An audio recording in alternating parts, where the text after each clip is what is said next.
Hey, what's up, Giants fan? Welcome to the one and only Giants Brawl podcast. I'm Mike Trainer. I'm with Jules and John this week again, like usual, guys. What's going on, man? How was your week?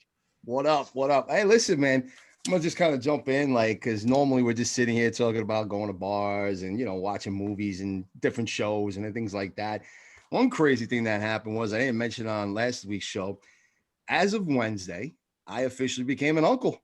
My brother's fiance had a baby boy, six Congratulations. pounds, 11 ounces. I forget, 18 inches or something. I don't forget for how long, but not bad. So yeah, Jules is officially Uncle Jules at this point. Future linebacker, right, for the New York There you Giants. go, right? Is that over here? Either that with his name, right? Dominic Marco Giuliano. He sounds like he plays fucking forward for fucking the Italian team or some shit, bro. Yeah, right. Fucking soccer, man. That's crazy. What a name. Holy shit. Yeah, for real, dude. I was joking about. I was like, oh man, that sounds a little Asian. He's like, bro, what are you talking about? I'm like, oh, forget it. I'm not even going down this road with you, man. Oh, that's great. That's, What about you? well, congrats, bro. Thank you. Yeah, congrats, Jules. Yeah, What so about you, nothing John? much is gonna top that over the weekend. That was the big news on my front. Definitely can't top that.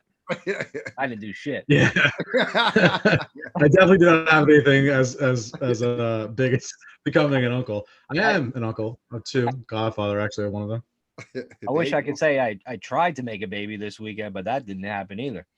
Oh, hang on. Oh my god! You know what I'm saying? Welcome to the Giants Brawl podcast. You need to have sex in order to have a baby, and I did not have that this weekend. That usually happens. That's usually how it happens. Speaking of that, listen, I got something. Yeah, I got something for sale for you guys or for the listeners, anybody that be interested. I have a sex boy. doll that I'm trying to sell. Okay, never used. I swear, I'd never use it during quarantine. Listen, there's been a couple of close encounters. I'm not gonna lie. Okay, all right, it was very close.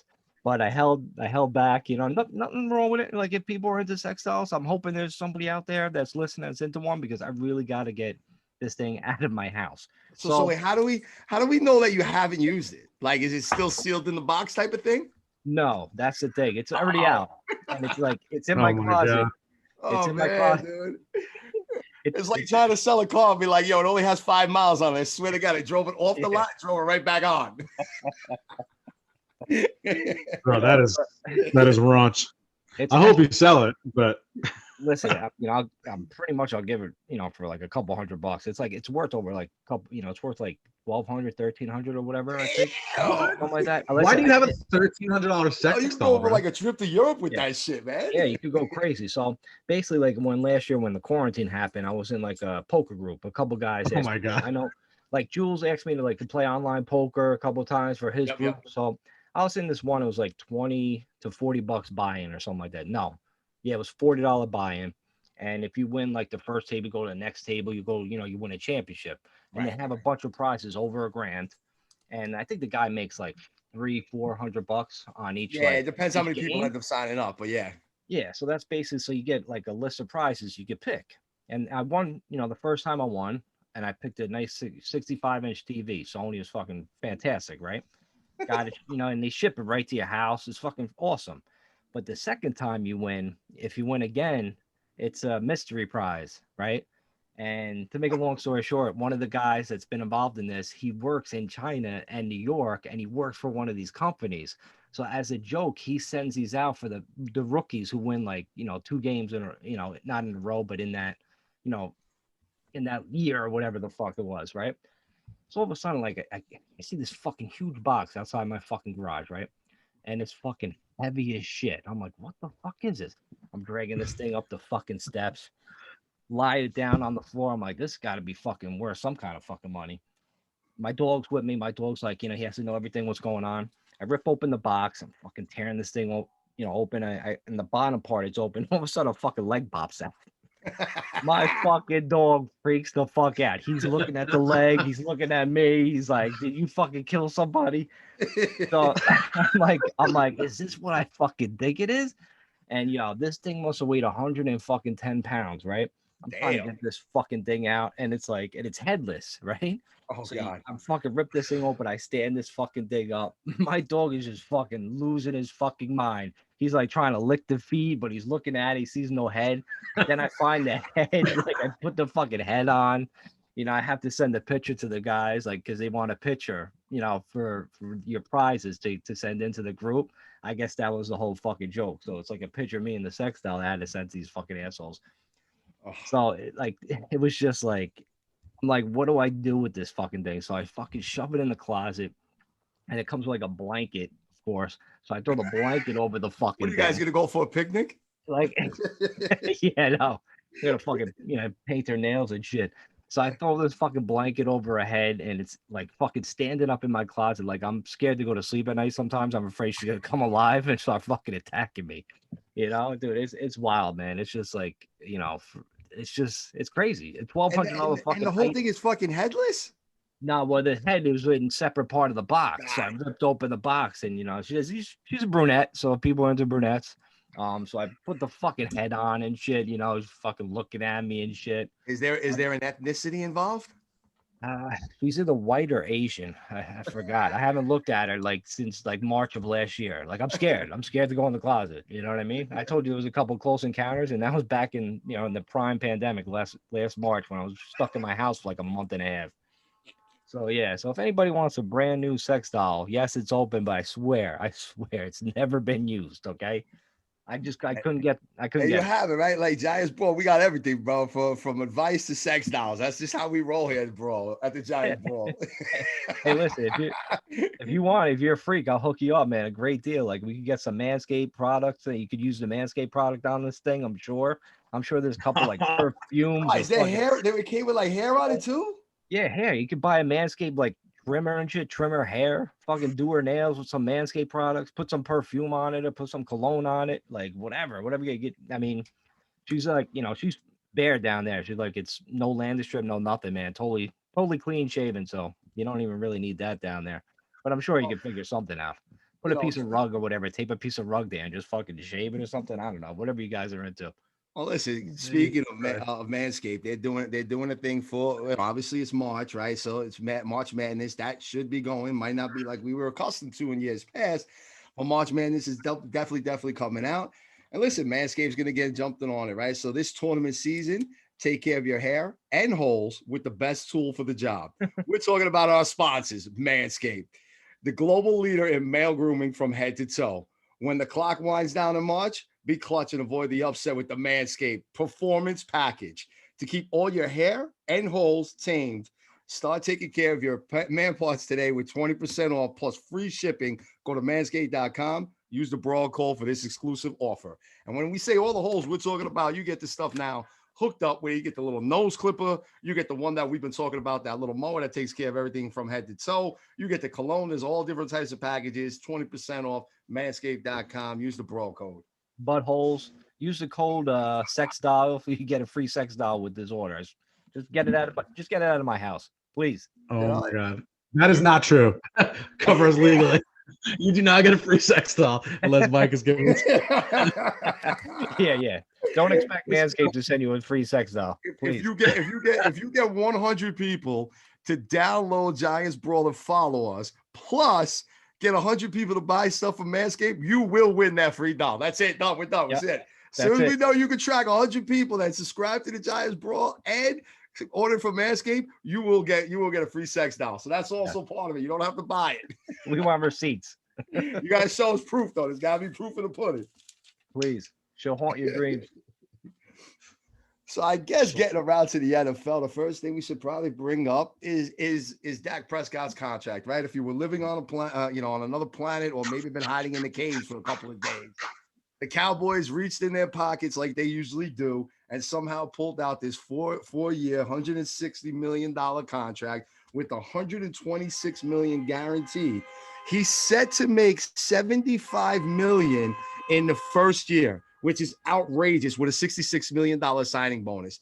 I mean, bro, you want to go from talking about like not being like welcomed and honored and loved to fucking talking about getting paid also. And here's something that people aren't really talking about with this deal. he has a non-exclusive tag deal already put in where basically a no tag provision is what they call it, with a no trade clause. So basically, for the next 4 years, the Cowboys got to pay this motherfucker. And in year 5, if he wants to go play for a contending Super Bowl team, bye-bye Cowboys, that dude can bounce. And they can't do shit about it. Dude, I love that. Like, I even love how, like, all the signing bonus, like $60 million, dude, that's insane for a signing bonus. And now his first year, that's why his cap is kind of low, so that Dallas could go out and, like, sign a couple guys this year. But, I mean, that's just fantastic, man. For 4 years, you're going to be stuck with that asshole. Serious. Dallas. And you know what? I like, everybody questions this, and to me, I don't get it. But since when was an individual break their fucking ankle and have a compound fracture, because that's how serious Dax was, and all of a sudden the next year they come back and the ankle's fine, they're running around, they can throw the ball, they can plant, they can fucking throw the ball downfield. Like, I get it, it's not his arm, it's not his shoulder, it's not his knee, right? Because everybody thinks the knee is worse. But are you really going to sit there and tell me that you break that portion of your body and all of a sudden the following season you're going to come back 100%, you're going to be even better? Like, that's fucking insane, dude. And honestly, that's one of the big things that I've been talking about with Jalen Waddle, right? Like, that's my biggest concern in regards to him. Dude broke his ankle, tried to come back. He was running around on the field in January, like hobbling around and limping. I mean, it's clear that that's not just something you break and then in 2 weeks you're back to normal. Like, it was like changing a fucking tire on a car or something. Bro, that deal. I mean, listen, I'm not going to sit here and say Dak sucks. I'm not going to say that. But I do know one thing. Offensive lines in football, they can make a bad quarterback look good. They can make a great quarterback look bad, and everything in between. So when you have the best offensive line in football for the first 4 years of your career, when you have, I don't want to give him the credit for it, but you have Zeke, who is a top 3 or was a top 3 running back in the league. That's going to take a lot of the pressure off of you, where you can kind of sit back and be the secondary figure on the offense. So that's, we'll get on the deal with Saquon, but that's a different story. Yeah.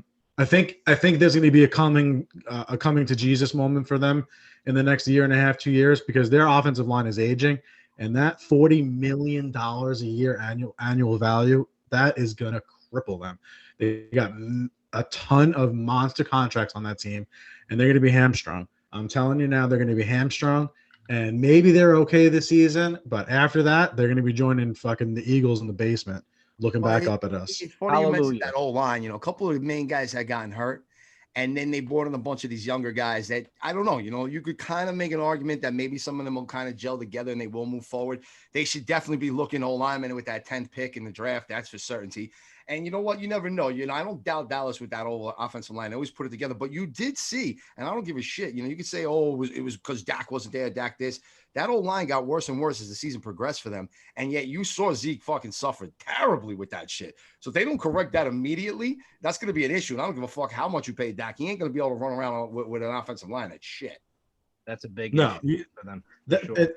It's one of the universal truth of football is you need to have a good offensive line. They were all drafted 5, 6, 7, 8 years ago at this point. They're all aged out at this point. They're not going to be as good as they once were. You're going to get new bodies in there, new coaching staff. No one talks about the fact that they have Mike McCarthy as the head coach now.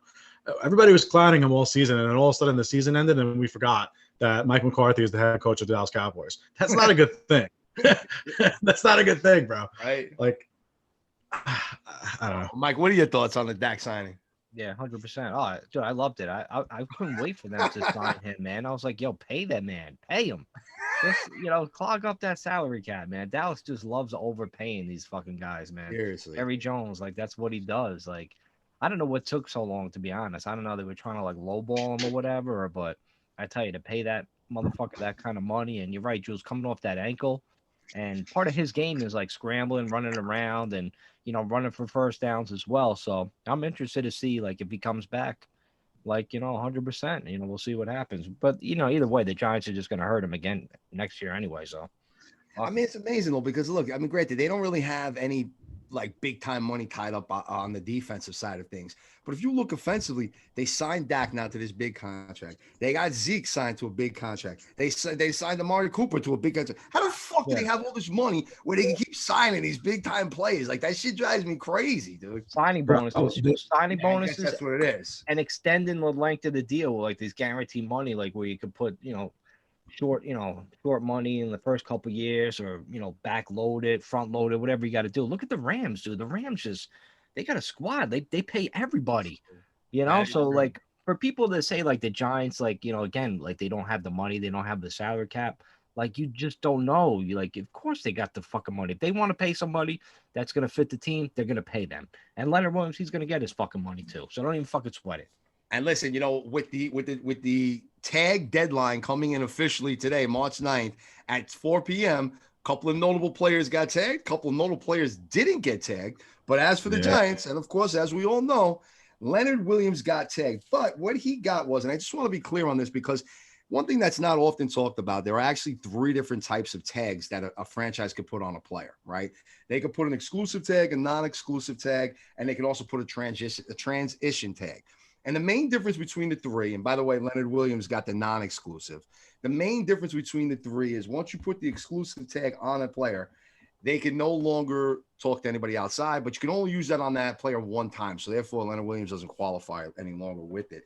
What they did was they put this non-exclusive, which is basically the same sort of payout as the exclusive tag would be, where it's the average top 5 players in their position, or 120 times higher than what you 120% higher rather than what you paid them the previous season, and it has to be the greater of the 2, right? And in this case, Leonard Williams would fall under the 120% of what he paid last year, which kind of comes out to about $19.35 million per year if we leave it like that. But here's 2 things to that. The non-exclusive offer allows him to still talk to other teams. And what it does is it gives the Giants an opportunity that if they come with a long-term deal, it gives the Giants automatic privilege to match that. And if he decided to walk and go with this other team for whatever reason, the Giants would then get 2 first-round picks from that other team. So, I mean, that's huge, right? So you're basically kind of locking up, because no team's going to go out there, sign them to big money, and then give up first-round picks. That shit ain't happening, right? So don't believe in that dream. That shit ain't happening. Right? No way. Bro, I'll tell you what. It ain't gonna happen, right? And quickly, the last one, something that's not used as much is the transition tag, which is the top 10 salaries, but then the player can go negotiate with someone else, and if they sign with them, there's no compensation. With all that said, those are your 3 different tags. He got the non-exclusive.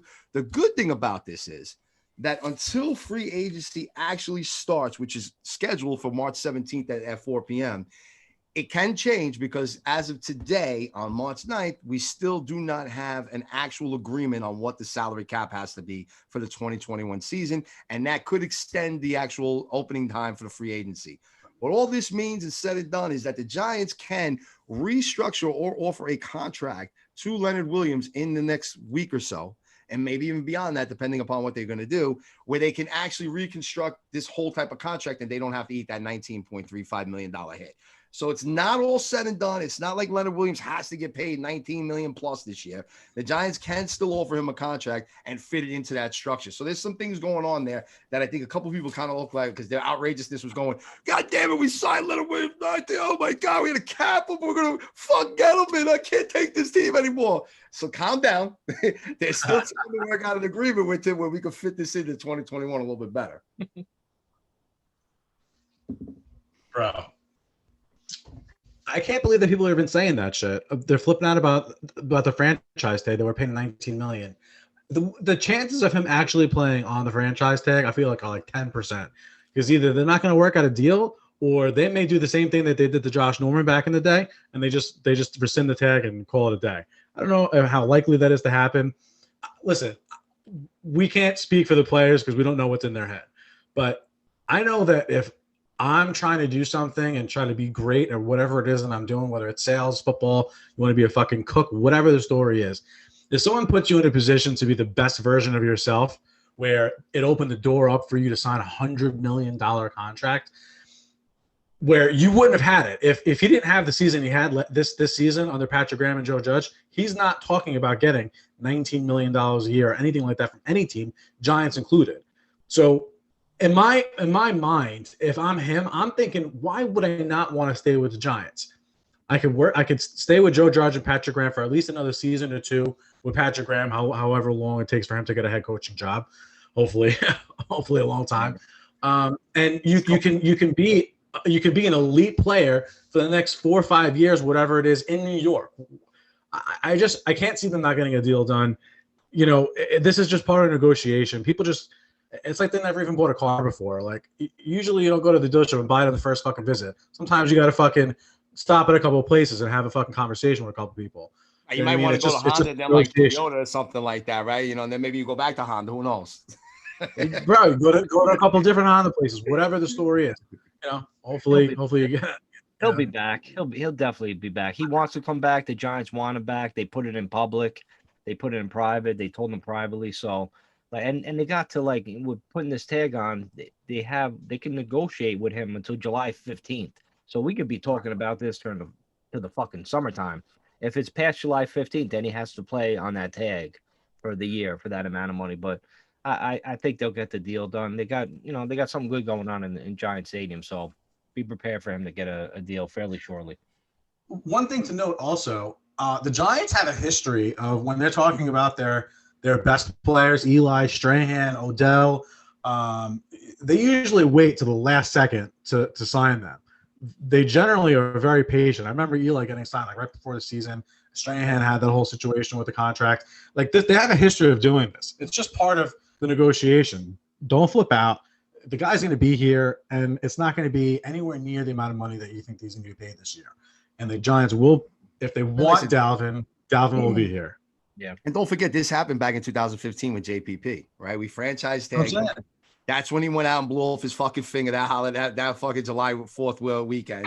And then literally had to wait 2016, and we tagged him again in 17, played the 17 season, and then we didn't come to negotiations and reach a deal and sign him again. I don't see that being the case with Leonard Williams. Again, at first I was sort of balking at it myself, but when you really think about it, this gives us an opportunity to really work out a good contract with them. I mean, listen, let's forget, we were joking about Dak in this deal and all that kind of shit, but Cowboys been talking to Dak about working out a real deal for 2 seasons now. Yeah. You know what I mean? So like this shit's been ongoing for 2 years before they actually reach something to get Dak in the house, right? So like, give them a little more time on Leonard Williams. The whole reason why I was saying until March 17th that they get that deadline in is just simply because that's when free agency starts. And you'd like to, in good idea, have an idea of what we're paying this guy, so that at the very least we know what else is freed up. Because in all honesty, there was a couple of wide receivers that did not get franchise tagged like we thought they might. One in particular, but the 2 that we did, and we knew they would, is of course Chris Godwin. I think he might have been the first one of the big wide receivers to get tagged earlier today. And then Allen Robinson kind of followed maybe about an hour or so after that. But one of the big ones, man, Kenny Galladay does not get tagged by the Detroit Lions. And immediately, all of them, Bleachers, CBS, all the networks popping that shit out there. Miami and the Giants are the front runners for Kenny Galladay. Come on home, baby. I love it, man. Blue already. I tell you. There was rumors last week or something like that. There was a report that an insider was saying there's 90-95% deal done between the Giants and Kenny Galladay. Now, it's the offseason. It's trying to sell papers, and it's the New York market, so that's why we get by far and away the most attention and the most annoying attention possible, and we'll get into that in a few minutes. But hopefully it's fucking true, bro. Hopefully it's fucking true. I would love for it to be true, but 99% like a deal's done like before even free agency started. Like, who's that? That guy is the definition of clickbait. I mean, listen, I'll be rooting for him, man. Hopefully he's fucking right. I would love Kenny Galladay on the Giants, man. That's the number one wide receiver. That man, he might make a name for himself in New York if he fucking comes here, man. Listen, and that's the thing you got to think of too, right? Like if you start like weighing out the pros and the cons, if you're Kenny Galladay, let's just say, right? And again, we're going to put money aside and cap things and all that kind of talk because, we can't get into that because we don't really know the mechanics behind it, especially with some big contracts still looming with the Giants and, things that got to be worked out. But if you start comparing shit, right? Like, all right, so I can go play in Miami. They haven't won shit in forever, but the weather's nice and they have stay-free taxes, right? Or I can come up to New York. At least we've won in the last fucking century, not like fucking Miami. Right. And, and here, yes, granted, nowadays with social media and everything else going on and media and whatnot, you know, you could still get your name out there playing in fucking Utah, right? But when you still come to New York, it's still fucking New York, man. You know, and we love our players. Like once you become that sort of player, New York fans put you on like this extra step and you know, and pedestal where it's like, look, this is the greatest fucking player ever. Like we'll sit there, we'll talk about Eli being elite, he's the greatest and all this shit. Well, he beat Tom Brady twice, right? We love that shit. We get behind our star players. So you'll have that here. And now knowing that you'll come in and here you're working with a young quarterback, a young team, a young head coach, everything kind of brewing where you're going to be centered around being the man as far as the offensive wide receiver position is concerned. You got a great running back. You have some other good weapons on offense. I mean, I think it's more attractive than going to Miami. That's all I'm saying, at least if you had to like choose in that looking at things. I don't know what you guys think. Well, listen, if he comes here, I tell you, man, as long as he gets past that little injury bug he had last year, because last year was kind of like a wasted year for him. So hopefully he comes here and he's fresh. But I tell you, the 2 years before that in Detroit, he had like, 16 TDs. He had 1,200 yards, in 2019. He had like over 1,000 in 2018. So this guy's a beast, man. He could straight up ball. He could get separation. He gets open. I tell you, man, we need him. We need him. I don't care. Pay the fucking guy. Pay him and Leonard Williams and Tomlinson and everybody. Get everybody here. Come on. What the fuck are we doing, man? Nothing. I've had Kenny Galladay on my fantasy team the last couple of seasons on multiple teams, man. Like I've been all over that dude. He's a beast, man. Yeah. If we get him in, if he's in blue, woo, I would be ecstatic. You know what? Fucking put the injury bug behind. Train your ass off and let's go, man. Like, he could be that. He could be that Diggs that was in Buffalo to what we would need him in the Giants. I mean, it literally. I'm not going to say, all of a sudden. I'm gonna be clear on this. I'm not going to say that if we got Kenny Galladay, all of a sudden Daniel Jones becomes Josh Allen. I'm not saying that, right? I'm not putting it out there. I like Josh Allen, okay? And I'm not going to put it out there. Even though I said he'd be better than Kyler Murray, that's because I can't stand that motherfucker. But anyway, with that said, Galladay does have that capability of being that guy that can literally transform this offense into that type of team. And then you could build and put some more blocks together with the draft. So, I mean, it would be huge for us, be tremendous. And I don't know, look, if they have to restructure a couple of guys, Solder, Zeitler, and obviously, Leonard Williams in order to make this happen. We got a week, I'm going to keep my fingers crossed. Hopefully that shit will get worked out. Honestly, man, to get into the player's head again, if you're Kenny Galladay, I understand, the fans inside Giants Nation maybe they just don't want to admit it to themselves. I don't know what the story is, but they don't allow themselves to look at the potential of what this team could look like. But Saquon is a feared opponent for anybody who's going to go up against them. And you know what? We fans did not vote Evan Ingram into the Pro Bowl this year. It definitely was not us. What it was the players and coaches in the NFL. They respect him enough that he ended up getting enough votes to go to the Pro Bowl. Yes, it was because there was a few guys that should have made it that were hurt, but at the end of the day, he's not far off from the top of the NFC as far as respected tight ends. Last year with the team, he had a couple bad drops, John. He had a couple bad drops, and it made it exaggerated. Oh, well, that's for sure. You take those 6-7 plays away, and those are just drops that hit the floor. You know what? They stall drives, whatever it is. But the fact that they were so ridiculously crippling with the way the turnovers and all that, whatever. We don't have to rehash the story. The guy still he felt depressed. Nightmares already with that shit. Look, what if he called him right? Like, I don't know, a couple of shits would have been first fucking downs. Maybe we win one more game. We're in the fucking playoffs now. Bro, so what I'm trying to make is, if you're Kenny Galladay, you know that people, whatever team you go to, your expectations is you're wide receiver one. You're looking for a big contract. You're gonna have to play up to it, or at least you should want to play up to it. And where would a better place be to go than a team that your running back is going to demand attention first and foremost before anybody else on the team? And then you have a tight end on offense, and that's not even talking about if we end up drafting Kyle Pitts. Like, God forbid we can get so lucky to have that end up happening. Right. So you have Evan Ingram. That's going to take attention away from the middle of the field at least, or whoever ends up covering him. Kenny Galladay is in a favorable position where a much larger portion of his attention is he'll be the attention will be focused on him much less than he would on some other teams, just based off the personnel that's here. Hey, that's a great point because listen, the whole time in Kenny Galladay's career, he never once had a quality running back like Saquon Barkley. He never did. Let's just put it out there, right? So, like, there was a lot more attention drawn to the receivers because that's all Matthew Stafford did was just fucking throw the ball around, right? So here's an opportunity where he's going to have a lot more, of a chance to get open. And look, say what you want to say about Evan Ingram. The Giants are keeping him around for a reason. Like I said, the only way I ever see this guy getting traded is if we get like a really good offer of some sort of return. Or if we end up getting Kyle Pitts and they're like, look, we re-signed Tolio and fucking, he's going to restructure his contract, which was obviously done earlier this week. And, with him being a blocking back, we could bring this kid in and he'll be a little bit more for the passing downs. And as he matures and gets the whole thing down, he's going to be our guy, right? So, I mean, at the end of the day, Evan Ingram still got something to play for, and he's not, it's not like this dude is just done. Like, he did just come off a fucking Pro Bowl season and everybody just wants to harp on the fact that he had those bad passes that resulted in interceptions. So we're writing this motherfucker off like he sucks, right? Jules, that's what social media does. It makes everything more exaggerated. So everybody sees that and they just they hamper on it. But like the guy's, he's good, man. He gets separation. He's a difference maker. Like he had a bad game because Arizona went with those 4-4 and they were just they had him over the top, over the middle, and he couldn't really do anything because he had no other difference makers on the fucking team. So John, you're right. If they bring back, Barkley gets healthy, they have to key on him. If they got a number one wideout in Kenny Galladay, they're not going to be able to fucking double team him because they're going to be worried about fucking the box with Barkley. They're going to be worried about, Shepard coming out from the other outside, whoever's our slot receiver is going to be.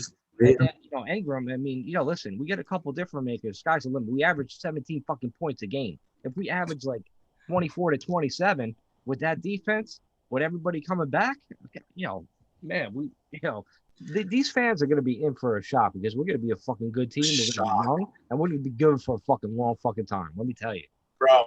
Fuck yeah, bro.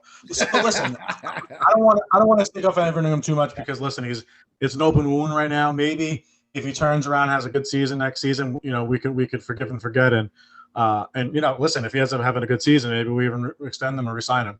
I think the biggest thing with that, real quick, and I don't mean to jump in right there, but I think the biggest problem with him was the fact that everybody thought he was going to be Travis Kelce, and he's not. All right, and we proved that shit. But if he becomes the third option on that team, where you got a guy like Slayton just fucking running down the field, another reason why we don't need Jalen Waddle. But you got him just shooting down the fucking field and pulling that safety deep, and then you got Kenny Galladay and Shepard running over the middle with Ingram, and then you got Barkley coming out of the backfield, bro. Like that is workable, and that's terrifying. Listen to that shit. So one more point, though, about Ingram. Last season, not 2020, in 2019, he didn't have anywhere even close to the same drops problem. Maybe that's because Saquon was healthy. I don't know. I'm not a professional athlete, but I can imagine when you go into these games, you are fucking nervous, and maybe some guys don't have that mental strength to be able to just play ball, and they get in their own heads. They try too hard, close your hands too quick, whatever the fucking story is. And then making mistakes like that. You saw it from Saquon with the dancing too much behind when they didn't have a good offensive line. You saw it from Daniel Jones those 4, 5, 6 weeks after Saquon got hurt this year. You saw it for Evan Ingram this year because he was trying to make up and be the playmaker for the team that they needed. You see it in baseball, you see it in basketball, you see it in all sports. Sometimes guys try too hard, they get in their own heads, and it fucks up. And maybe if Evan Ingram could go in a little more of a zen place, maybe the NFL allows him to start smoking pot or whatever it is, and you can just smoke up a doob before he fucking plays on Sundays. Just get high, Evan. Bro, I'll fucking roll him up for you, bro. I'll everything. And listen, Josh, a great point. Like, look, man, maybe he was feeling the pressure because he felt like he should have been the number one guy on offense this year. Everybody was, Jules. Yeah, everybody on offense was feeling the pressure. Yeah, and I think that's really kind of what it boiled down to. I mean, 17 points you're averaging. I think the whole offense as a whole, because they hear it. They fucking hear it every week. They can't score points, this and that. Of course, they felt the fucking pressure, especially where the defense was playing. But yeah, I mean, how can you fucking blame them? You lose their best player on offense in week 2. rookie offensive line. Fuck you, Kim Jones. They're fucking young. We'll get into that Can we in a minute. talk about that shit, bro? Before we jump into that, I just wanted to give one other quick notable thing because there are a couple of other notable wide receivers that didn't get tagged and they will be in free agency. Obviously, Juju Smith, who I think, honestly, if I had to make a prediction, I think I could see him in Miami or on the Jets staying in the AFC, not being in the North. You have Corey Davis, who we've been talking about as maybe a bargain wide receiver, bringing him in, or Curtis Samuel. You got Will Fuller out there too. Look, I don't know. The guy can never stay healthy. The guy busted with PEDs and all that shit, but you could definitely probably get him on a discount. And another name that's been sort of being tossed around, and it'd be a good revenge if we brought him back to the NFCs, is Nelson Aguilar. I don't know if I'm a big fan, but that's another name that's been kind of getting tossed around out there. I'm not saying I'm like, oh, bring him in or anything. But those are your sort of notable wide receiver names that are still remaining that didn't get tagged today. Bills Will Mike, Fuller. you want to comment on that Nelson Aguilar? I saw your face when I said that shit. Yeah. I'm just saying the names that are out there. Apparently, he had this like reborn season out in fucking Las Vegas, and the Eagles were never utilizing him properly. I don't fucking know, man. People got a lot of shit to talk, but there's nothing going on. Yeah, that's crazy. Yeah, Will Fuller, man, he kind of reminds me of Golden Tate, doesn't he? Like injury, PEDs. He's quick, but he kind of just shows up once in a while, right? Like, I don't trust Will Fuller at all. Yeah, I don't either. I mean, listen, I saved those last two names to the end for a reason. It's like a joke. Yeah. No, but Juju going to Miami, yeah, that's a good one. I could see him definitely going there. Like he loves the showboat. And go ahead, go down to South Beach, bro. You look like you fucking hang out down there. He does. I don't want him anywhere near fucking MetLife Stadium unless we're fucking beating them, whoever team he fucking plays for. The Miami could work out a trade for Odell Beckham, and the both of them could go fucking party on a boat. Yeah, go on the fucking boats, you jackasses. Yo, what about 40 drop at the end of the season? Yo, what about in Miami? Like if Miami had 3, like if they don't go chase, like, yo, who do they go after? You know, if they sign like a number 1 wide receiver, like if they get Juju or Galladay, like. Where are they going to go at number 3 now? Seriously. I mean, listen, then that's where that brings up. I mean, look, if that is the case and they don't end up making a trade, right? They don't do that crazy Tua for Watson, switching picks around, all that craziness. I mean, you got to go with that kid, Penei Sewell, right? I think I said that right. The offensive tackle out from Oregon, you know. Look, protect him. I mean, listen, he protected the shit out of Herbert, you know, in 2019. So, I mean, that guy's that's a change of that's it. You bring in a protection, you bring in a number 1 wide receiver. They're talking about signing some of these free agent running backs. You know, there could definitely be some progress there. That's what I would think they would end up doing. So maybe Miami and Cincy goes with both those offensive tackles. Yeah, Rashawn Slater and that kid. I mean, it's an idea. Man, I was kind of hoping, no joke, I was kind of hoping for one of them to kind of slip to the fucking Giants. But the more I keep hearing, like, I think the Giants might keep fucking Solder around. I think he might be starting right tackle. The way they're talking about him, the way Joe Judge said he wanted to keep him today in the press conference, maybe that he restructures the contract and sticks around on this team. Like, listen, like he won Super Bowls in New England. He's not that bad. He had a bad year last year, of course, because his head wasn't in there. He wasn't working out. He's worried about his son. All the Giants fans that want him out of here that think he's fucking so terrible. He wasn't so terrible for us the year before last. You know, so like maybe he's our, right tackle, and then we kind of solidified that line because Fleming, man, that was a mistake. I mean, listen, I keep him. I keep Nate now. The more like you hear about Judge and get him and talking about him, maybe you don't get cut. I mean, listen, and we were kind of mentioning that last week. Look. Matt Pert is probably the future, and he could be, right? He showed a lot of potential, but he's not quite there yet to be the starting right tackle. I wouldn't want to throw him into the Wolves like that. And if you could get Solder to restructure his contract and sort of be like a mentor to Matt Pert, what better mentor is a guy that played with the New England Patriots, won Super Bowls, was a starting big-time tackle at one point, and now has moved over to the right side. I mean, it would be fucking perfect. We just got to restructure his contract, and keeping him there for this year would be fantastic. I think he would be way more effective than Cam Fleming was, without a doubt in my fucking mind. They're getting Matt Pert in there to give him some blows so he gets some rest on the sideline. He'll get extra rest. Doesn't even have to be in there every series. Like I said, the biggest thing with that is just restructuring his contract, and I'll be all on it for him. I don't give a fuck. Give Nate another year. It's all good with me. Yeah, they like him. They like Nate. Yeah, I wouldn't even mind the comeback story either. I think every single person in the Giants fan base, whether you like Edelman, don't like Edelman, whatever the story is, every single person has a soft spot for Nate Solder because of the shit that he went through. Of course. And everybody likes a good comeback story. So if you can have a chance where, yeah. No, John, like imagine like a comeback story with like, Nate, proving people wrong, proving the Giant fan base wrong. Daniel Jones having a great year, proving the fan base wrong. Dave Gettleman, like with the draft this year and free agent signings, proving the whole fan base wrong, that it does actually take time. And we go out and win double-digit games next year. How gratifying would that fucking be? Like, I might just buy fucking 10 sex dolls and have them all shipped to my house and just go crazy for it. Orgy. We'll be giving them out with Giants Brawl t-shirts on them. Yeah, I was gonna say that before. I'll paint them all fucking blue. Paint blue t-shirts on them. I mean, how gratifying would that be, though? For real. You left out one big player, man. You left out Saquon. I don't know how you left out your boy, dude. Everybody, listen. Between all our fucking Giants Brawl fucking feed with Saquon, everybody knows that motherfucker's on top of the list, man. I can't wait till he just starts jumping over the fucking. I want him to jump over the players that he's going against and a couple fans. Like, you know what I mean? Fuck them. Fuck the fake fans. And then when he gets in the end zone, he does that fucking dunk on the goalpost type shit. Like every time, you know?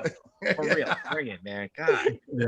I would just love that. I'm sick of hearing all this fucking nonsense. For real. Like, it's crazy. You're not fucking real fans.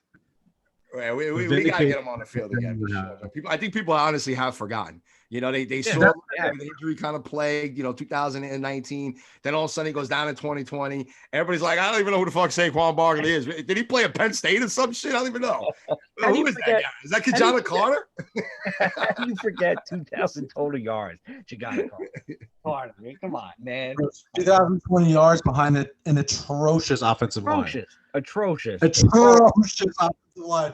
Motherfucker goes off for 2,000 yards. Even after he got hurt in 2019, he had a 300-yard game. Oh, I'm sorry. It was only like 293. Sorry. Not 300. Bro, the kid's a fucking god-level athlete, man. And more than anything else, I would that vindication and that fucking smug smile that Dave Gettleman's gonna have if this actually fucking happens and they're having an end of season press conference and the Giants went to the playoffs, ended up maybe even winning a playoff game or two. That end of season press conference, I would literally sit there if I was Dave Gettleman with a full fucking erection, just in the camera on Zoom and just rubbing it in all their fucking faces. And that goes for you too, fucking Kim Jones, you fucking cunt. Right, you want to bring us in on the Kim Jones fucking thing here? Because she was tweeting some stupid shit out. Former tweeting.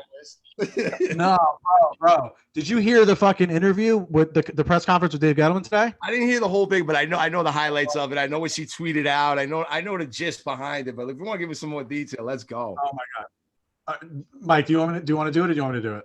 Go ahead, John. Go do it, man. I'll try. So I think he's gonna put so many B and F's and C words in there if he said that shit. Right. Fucking, they're doing a press conference with this guy. Mind you, he's a 70-something-year-old cancer fucking survivor. So be that as it may, whatever. They're doing an off-season press conference. They start talking about the offensive line, and she starts asking them questions about, how could you say it's a young offensive line when you have Solder and you have Zeitler? And she's talking specifically about the 2020 offensive line, right? Solder didn't play in 2020, so I guess she forgot that aspect of it. Secondly, you had Andrew Thomas, who was like 22 years old. You had fucking Matt Pert playing half of the season. You had Shane Lemieux playing most of the season at left guard. You had fucking Nick Cates, who is a second or third year player playing a new position. The only person who was even remotely advanced in their career was Kevin Zeitler. So anyway, they're talking about this. Since you said Kevin Zeitler, I got to just jump in there for a quick minute. You know how does everybody hear like when we talk about say like a Julio Jones, right? Would you guys not consider Julio Jones still like an elite wide receiver? I don't know. Seriously, would you? Yes or no, Mike? Yes. Absolutely, right? John, would you agree? Elite fucking wide receiver. He's 32. How old, Jules? Okay? Oh, I'm sorry. Zeitler just turned fucking 31. All of a sudden, he's an old man. We're talking about Julio Jones being a fucking elite fucking wide elite. Not that he slowed down. No, the guy can still catch 100 fucking passes in 2021 at 32 years old. But Kim Jones is going to call Zeitler, 31 years old, just turned it in January, an old man. Go ahead, John. I'm sorry. So, No, John, hold on, John. If you're calling a 31-year-old man fucking old, I'm in trouble. Dude, I should be in a nursing home now, right? I mean, what the fuck? Should I be retiring from my Yo, fucking job right now? You know, like what the fuck? Hey, yo, it's not like Kim Jones is fucking 25 either. You know what I mean? Like, you know, She's 51. she's in her early 40s. Nothing wrong with it, of course, but it's like, She's 51. yo, you know the dude's gonna go for a fucking few more seasons. The guy can play to at least 35. He's a fucking offensive lineman. God. Oh man. Yeah, that was kind of what it was. She was trying to put the pressure on Gettleman and say that he's in his fourth year rebuilding and all this nonsense. And then she wanted to call him out for 2 offensive linemen, where one of them was the best graded offensive lineman we had last year. And all of a sudden, at turning 31 in January, he's over the hill and he's an old man, like he's a running back that's been getting fucking pounded on in 300 carries for the last 10 seasons. It's not the same fucking position, bro. Like, give me a fucking break. Tom Brady's like 70 years old, still throwing touchdowns. Like, give me a break, man. Insane. Problem, bro. The problem was the fucking audacity to ask the question, him give you a civil, reasonable answer saying, hey, we have, you know, a few guys that are 22 years old on his line here. I'm not really sure what you're talking about. He said in the nicest, most applicable way possible. And she fucking snaps and yells at this guy on a fucking public conference call that the entire fucking sports world is listening or could be listening to. She really got like out of character like that on? Yells. That's all I missed. Well, how could you say that, Dave? Yeah, how could you say that if you have snaps at him and calls him a liar outright on basically calls not using the word liar, but basically insinuates you're calling him a liar without calling him a liar on a fucking conference call. Like, you guys aren't in a fucking break room at MetLife Stadium having a conversation. Like, bro. What are you salty about? What is you're a reporter. You're supposed to be professional. We're the fans. We can go off. We can have emotions on this on whatever we want, good or bad or whatever the story is. But you're a reporter. You're supposed to have some type of professionalism, and you go and you fucking snap like a fucking 13-year-old was on a fucking second period. Let's get Kim Jones on Giants Brawl and let her get salty with Mike like that and see what the fuck happens. It was ridiculous. It was absolutely ridiculous. It's like she snapped at him and fucking calls him a liar. I was like, I fucking had to rewind it. I was like, did this girl just do that? Like, are you really that mad that Gettleman sent Odell away from fucking MetLife into Cleveland where you don't go anymore? You can't fucking suck his dick whenever you want. That's what you're fucking mad about, you fucking dumb cunt. I fucking there it was. The C word was dropped. I knew it was coming from someone, one of you two. The people has arrived. I was waiting for it the whole time. Yo, for people that don't, just listen to the Depot going after that dude like that podcast we talked about a couple weeks ago that he was on, man. It was just like that, man. John brings it out sometimes, man. You just don't know. Bro, that's only blood, bro. It rests at 97.6 or whatever it says when I walk into the fucking gym. I thought it was 98.6. Apparently it's 97 point whatever. So you fucking just you fucking get me going, bro, and you just get mad. Like I don't know, man. From 0 to 60 pretty quick there, John. People bro, you go back to that dark side again. We're bringing up the dark side of 2021. 0 to 60 and 3.7. Bro, it's just it fucking made me so mad because she's sitting there trying to bait him to write this fucking smear piece on him because that's what she's fucking good for. Like, it just bothered me. And then all these fucking fake ass Giants fans, oh, good for you. You fucking stuck up. Like, get the fuck out of here, all you guys, all of you. Well, wasn't it like officially National Women's Day yesterday or something like that? So, you know, maybe she just didn't get an opportunity to speak up and represent that day. So she figured, fuck it, I'm gonna take advantage of this shit on Dave Gettleman. I'm gonna bring out the women in me. Let's go. Yeah, bring it up to a stupid fucking point. It's like, man, you could have saved that shit. Oh God, that fucking bothered me so much.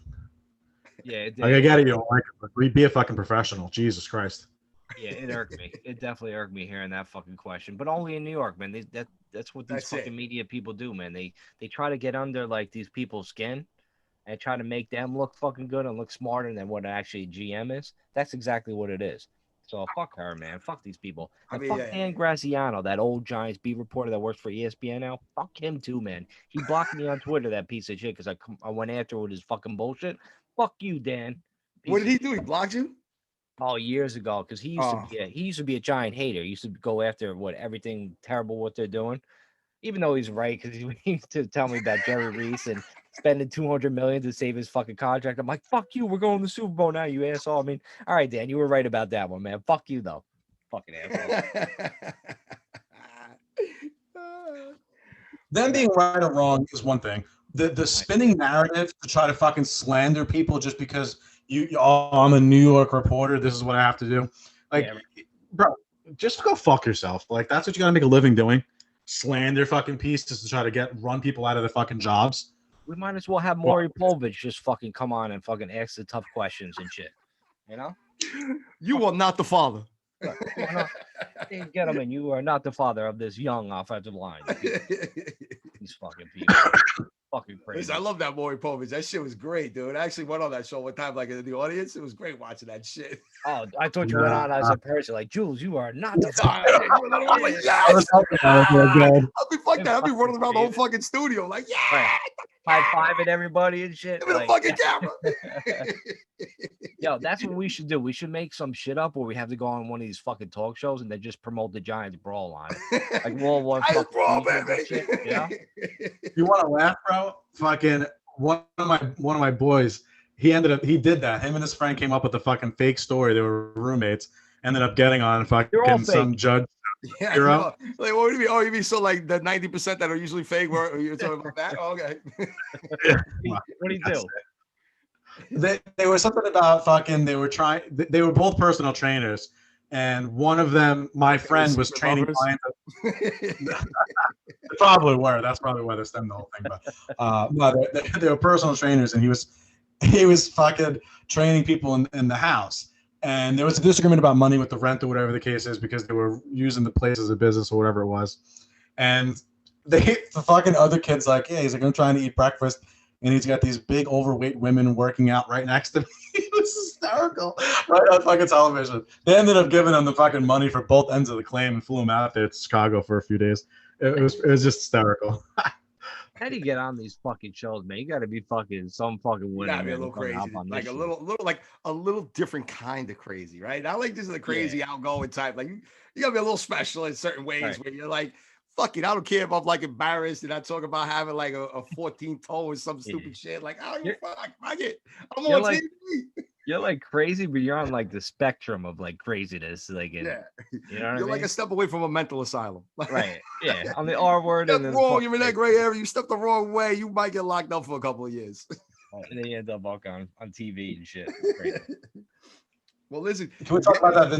What was that, John? Oh, okay.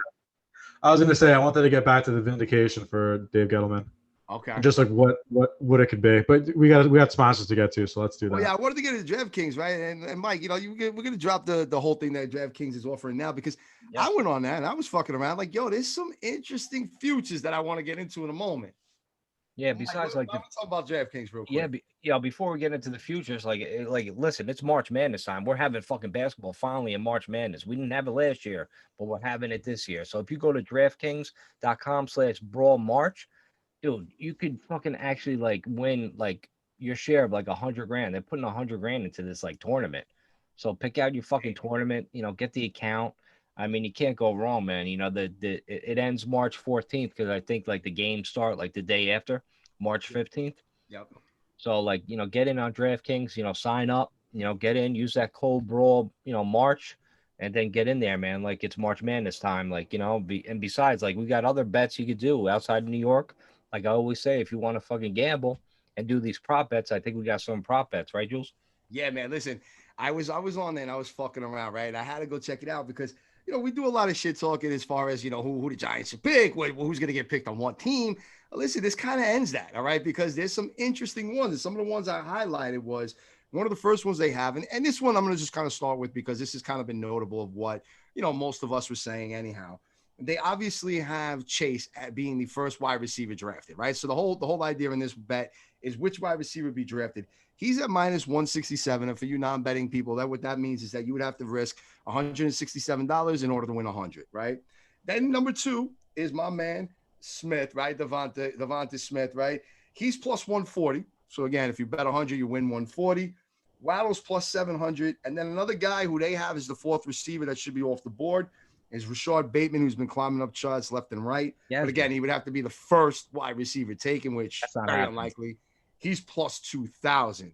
Guys, I don't know if I see any much of a bet there. I mean, maybe I throw a little small one on Smith just because I've been talking a lot of shit. And again, it will depend on what happens with free agency because that could change very dramatically. But, at least I'm getting a little plus money on Smith, and I could see him being the first one off the board. Now, like Jules, is Pitts labeled as a tight end, or is he labeled as a wide receiver? He's labeled as labeled a as a tight end currently, right? So that doesn't count. Okay. Yeah, So because that could kind of be like a sleeper where I kind of would want to throw money in to be drafted ahead of Chase. But, Chase is probably the guy. I know they have him going to Miami, but it really all depends on what free agency, happens, in free agency, what free agencies, what free agents sign. It could determine the outcome. It could change the whole dynamic of the draft. That's what I'm kind of excited to see, who goes where. If Miami gets one of these top wideouts, do they really go Chase again, or do they go maybe an offensive lineman like you were talking about? So I don't know, man. I would wait to put those bets in after the free agency period ends. I mean, granted, I think the odds may change a little bit. That's true. That's what happens. It is looking at. Listen, one of the other ones that kind of stood out to me a little bit more. So now we're gonna get into ones that kind of stand out a little bit more. I'll touch on the running backs real quick, just because that one's kind of a little boring as well. But currently, right now, Travis Etienne, I always mispronounce that last name. The dude out of Clemson, Travis Etienne, something like that. I think that's how you say it, right? He's actually the favorite. He should be the first running back drafted. That's what DraftKings is currently saying. He's at minus 121, where Najee Harris is basically 2-1, right? So if you bet 100, you win 200. And that's what Najee Harris out of Alabama. So that's interesting because, a lot of people think Najee Harris could be the first running back taken in the draft. So there you got a guy at plus 100 currently, where you can literally double your money. You put down 25, you win 50, right? That versus where it is. That's an interesting one because that could go either way. I know they're saying that the kid from Clemson's a little bit more of a NFL kind of all-around type back because he catches the ball a little bit more, and he has the same kind of running ability, but he's not as big. Whereas Harris is more of that sort of Derrick Henry type of running back coming out of Alabama again. So that's interesting. That's one to kind of keep an eye on. I don't think that's going to change that much either with free agency. I think that would be one thing that you could put a bet on. The fun ones start where the second overall pick comes into play. Right. And it's just the second overall pick. And the reason why I stress that is because if the Giants somehow traded out of it, it's whoever gets drafted with that second overall pick. And real quick, before I get into it, who would you guys think is the actual favorite currently on DraftKings as of today, March 9th, to be that number 2 pick? Zach Wilson. Whoa! Wow! Is it? Oh, yeah, Zach Wilson. It is, right? Wow! Yeah, you hit that shit on the nose. I'm like, damn. Jets going Zach Wilson, and he's kind of big too. He's minus 305. Vegas knows. Vegas knows. Yeah. As soon as I saw that, I was like, wait, what? I was like, holy shit, that's kind of impressive. I know what's gonna happen. This is what's gonna happen. Sam Darnold's gonna get traded to Washington. I got a feeling he's going to go to the Redskins, man. I'm booking my words right now. And he's going to be terrible for them. They're going to be awful. That would be the greatest thing ever. No. That'd be fantastic. Sweep the NFC East next year. Oh, dude, no doubt. There's something brewing in Washington. But Jets and Washington, they always make trades with each other, if you ever notice. If you look over the years, they always have that kind of I don't know if Crowder was traded, but he definitely ended up with them recently. It's always chemistry between those fucking two teams. So I can see Sam Darnold going there, man. Yeah, because the Jets want to secretly undermine the Giants, so they're like, "Fuck it, we're gonna trade in your division." Oh God, don't start that, man. Yeah, you're right. Absolutely right. But then it gets kind of interesting from there, right? Because Fields, which I understand his stock went down, but let's be real here. About 2 months ago, that guy was the number 2 overall pick on everybody's consensus list, right? No doubt about it. He's plus 500. It jumps that much, dude. It literally went from Zach Wilson being minus 305 to Fields being plus 500. Dude, that's huge. That's a huge jump, man. I don't know what the fuck they know in Vegas that we don't know. What about the other ones? What about the other quarterbacks? So the next one, as far as a quarterback's concerned, is Lance, and he's plus 1,200 because Sewell, the offensive lineman that we talked about, is actually the 3rd favorite. He's at plus 1,000. and then it's actually Chase who's plus 1,600. Dude, I think Trey Lance might end up being one of the best ones. And besides like Trevor Lawrence, I think it's Trey Lance. That dude, he's got size. He's got like Big Ben size. He's got a strong arm. Like and he played for a good college, and he played for like a college that like I was reading about this, like a coach that makes you actually like understand the defense, like what they're setting, what their plays are running. He makes them study it. So like he kind of got like that like that offensive. I mean, the NFL readiness in him to read plays and read defenses. So you got to watch out for him, man. He might be a sneaky pick for whoever's lucky enough to get him. I mean, yeah, I see him going all over the place. There's things that see him going even ahead of Fields, right? There's some of these fucking mock drafts that they got him going that high. Then there's other ones seeing him getting snatched at Carolina. Then there's ones that he falls to New England. I mean, that shit, he's all over the board. But that is a name to keep an eye on for sure. If he goes to New England, man, watch out. Telling you. Yeah, I know. Tom Brady 2.0. Right.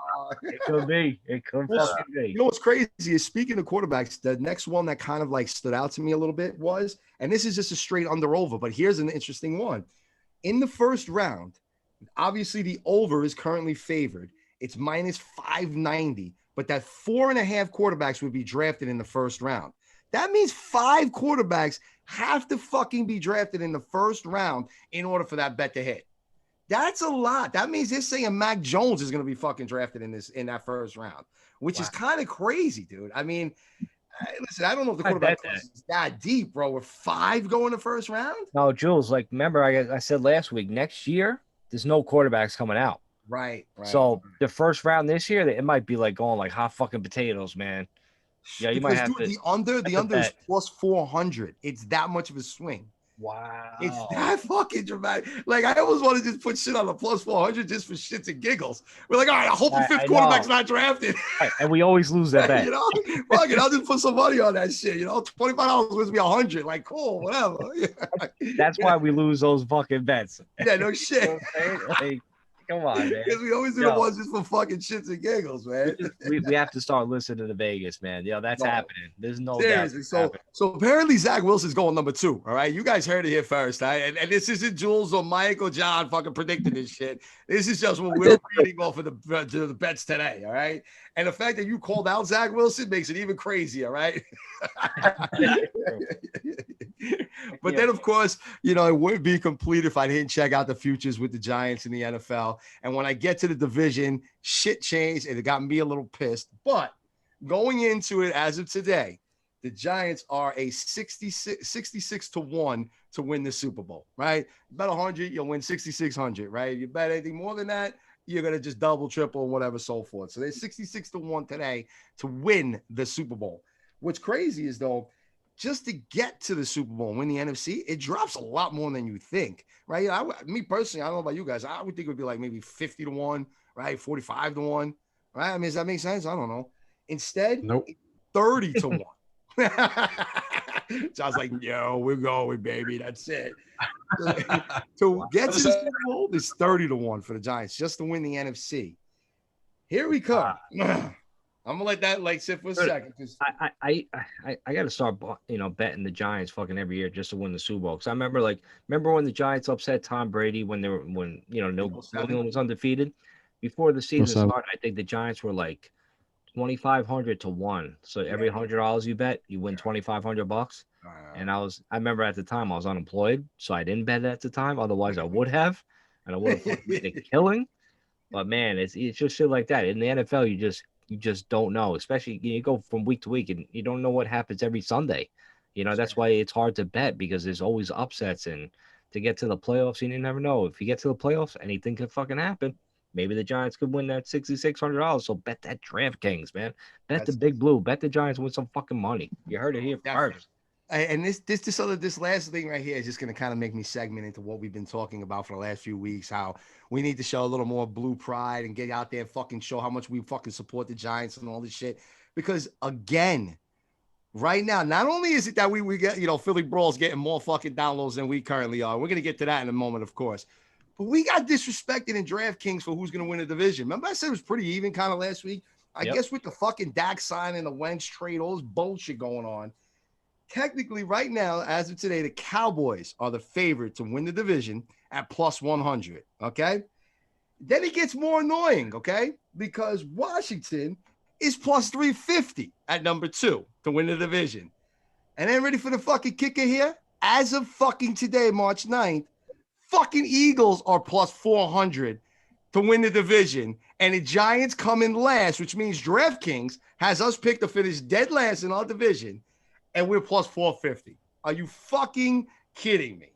Well, obviously, DraftKings is no longer a sponsor for this. Fuck that. That doesn't. What that is Vegas understanding the masses and playing them like a fucking piano. Because if you just for a second use your fucking brain, and I know there's Giants haters out there that think that they're Giants fans. I get it.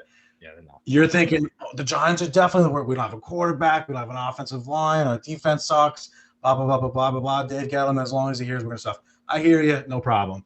The reality of the situation, actually, if you guys want to come back to us, is that the Giants were 4-2 in this division, won games handily at times, and should have, if not for one catch from Evan Ingram, if not for that, we would be 5-1, which is dominating the NFC East. Also, if one of the two, only one of those two plays against the Cowboys in that first game, where they picked up they threw two separate flags that costed the Giants a touchdown on the fake punt or fake field goal, whatever the story was. Two different plays that we scored a touchdown that took them off the board. If not for those flags, the Giants run away with that game. 6-0. Right? 6-0 in the division. 6-0 in the division, and we would have went to the playoffs.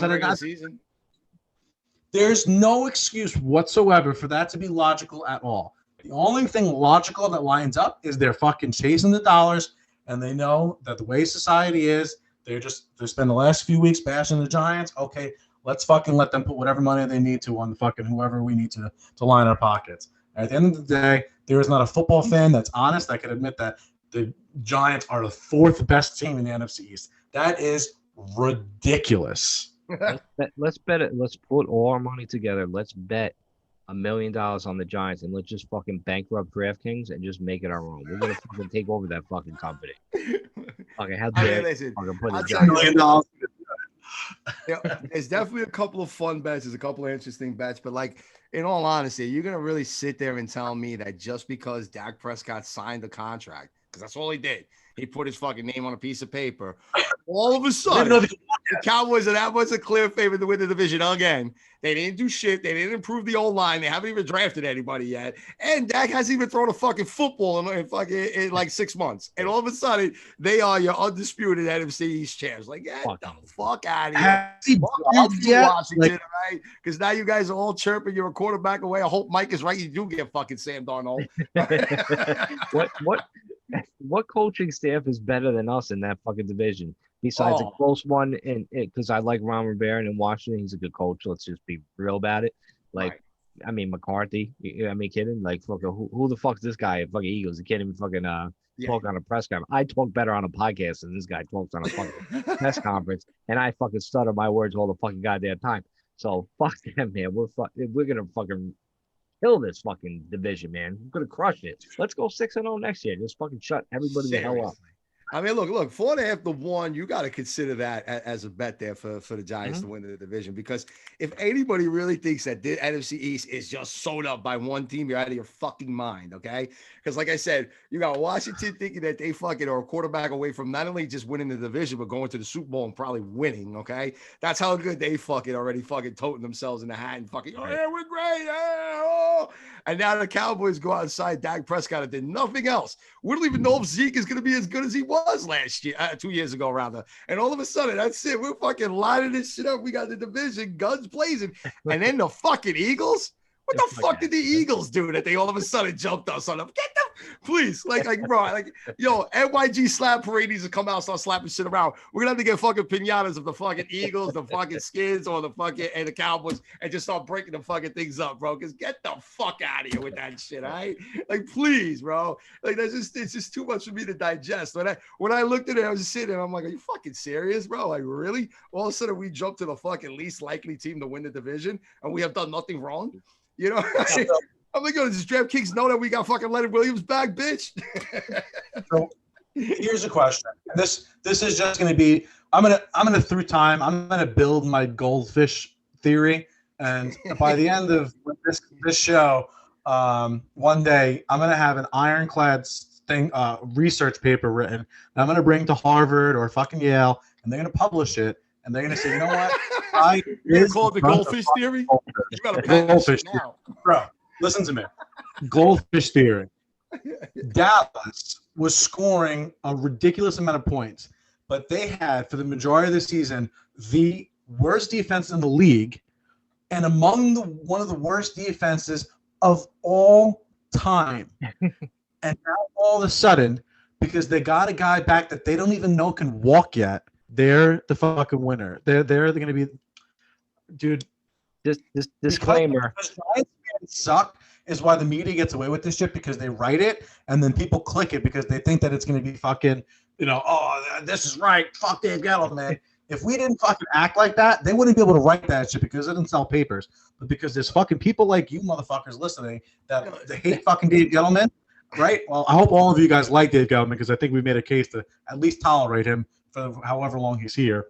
But for anybody else that hates him, you're the fucking reason why they do this shit. Real quick though, it's not even like it's the whole like media when not. You guys saw the tweet last night from Cowboys, bro. They were like, "Well, I guess the best free agent's off the market now." I was like, get the fuck out of here, dude. Good luck with that one-legged motherfucker.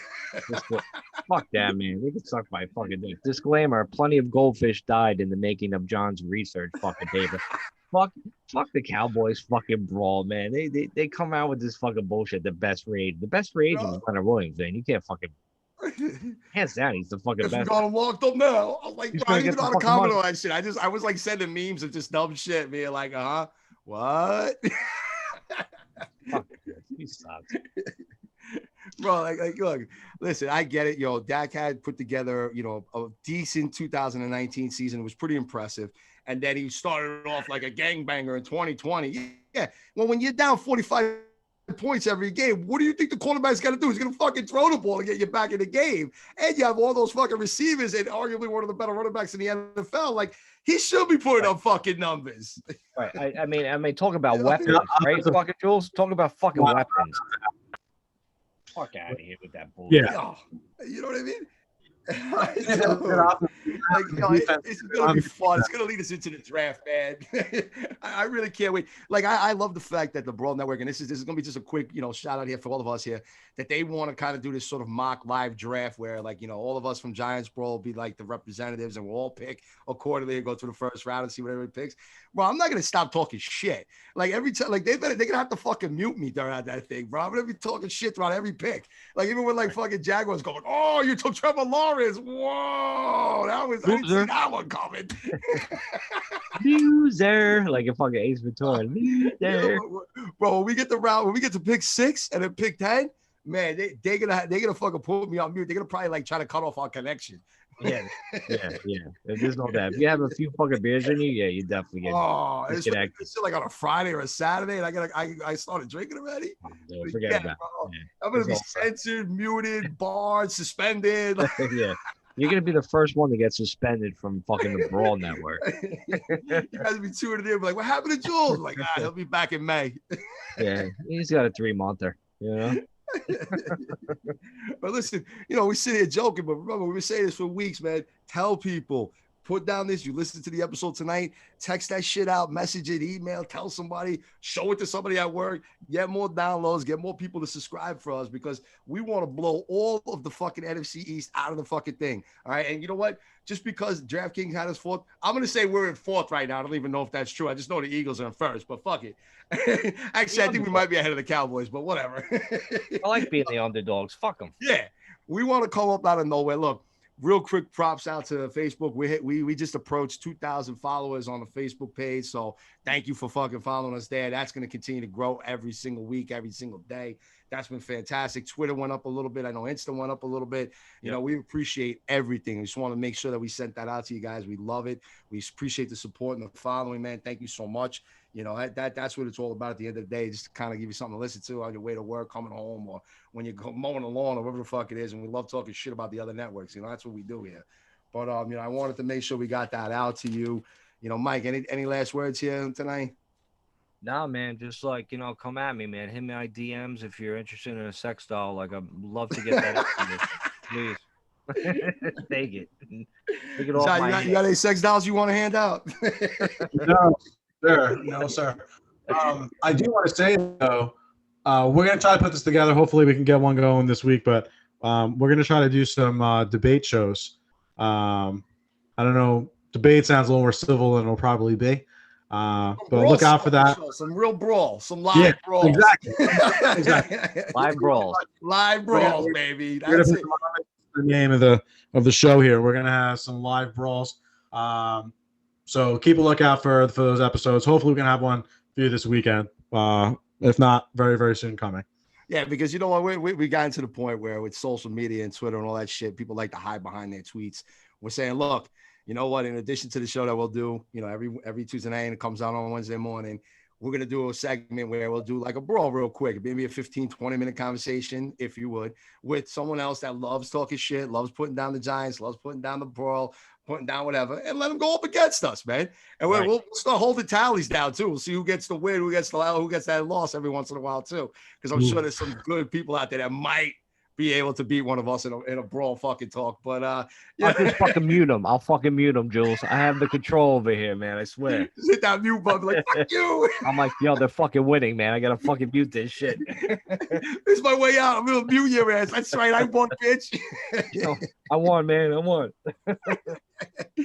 Yeah, fuck it. Yeah, come on, man. Yeah, if you want to if you feel like you got the fucking balls to come on and fucking debate all three of us, man, fucking come on, man. Get your point of view across. And if you're nervous about the 3-on-1, don't worry about it. We'll go 1-on-1 with any of them motherfuckers anytime, all right? Because I'm tired of hearing this shit. I hear you guys going through this all the time with these guys. I get into it. I get crazy with these guys, and then that's the end of it. We fucking settle that shit in the Twitter world or whatever the fuck that is.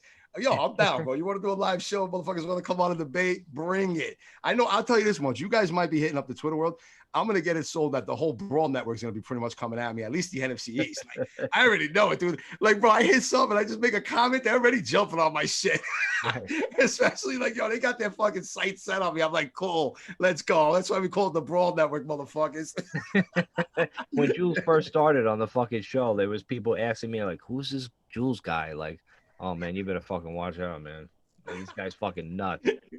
I'm relentless, especially if you start fucking with me like on a Friday night or Saturday and shit when I'm drinking and the shit. And I'm like, I'm just sitting around this fucking COVID and this dude's talking shit. Like, you won't win. You fucking won't win. I'm telling you right now. Yo, you better be in for a 6 hour. This shit ain't no sprint. This shit's a marathon, all right?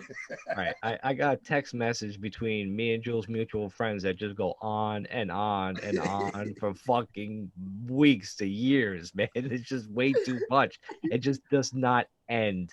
So I'm telling you, you will fucking not win. But if you feel like you can win, man, fucking hop on the show, man. Try to debate Jules. Try to debate John, man. Try to debate me. I don't give a shit. Come on. And yo, and like we said, you could definitely hit us up where you can hit us on Twitter at Giants Brawl, or you get us up individually. Mike Trainer at Mike Trainer MFT, John Depot at NYG Slap Parade, Jules at Jules NYC1. Don't forget, we are also on Instagram. We are on Facebook. That following page is great. It's getting a lot of traction. There's a couple of things that show up on there. We're posting articles every week. We're posting polls. That shit's a lot of interacting too. It's a big community. And also don't forget too, we are putting this together. You know, as this COVID restrictions are lifting, we are 100% going to probably do some sort of live draft, probably from a bar. So please come down, hang out with us. We'll have some giveaways. We'll have a couple of beers together. We'll look at this shit. We'll shout into the microphone if you want to come through, especially when the Giants are getting ready to pick. That shit should be fun. Again, that's really just, relying on the COVID restrictions. So within the next couple of weeks, we'll know a little bit more about that and how we're going to go about it, where we'll have it, and see what we could do as far as, getting more people and how many people be actually allowed to even come down and see us. But that's definitely not something on the docket there. I know these people from Brawl want to do that, our own live Brawl mock draft. That might be interesting. So there's definitely more news to come on that. But again, follow us on that. Listen to us every week. All right. We are getting ready to wrap this up. We're out. We'll catch you next week. Peace. Peace.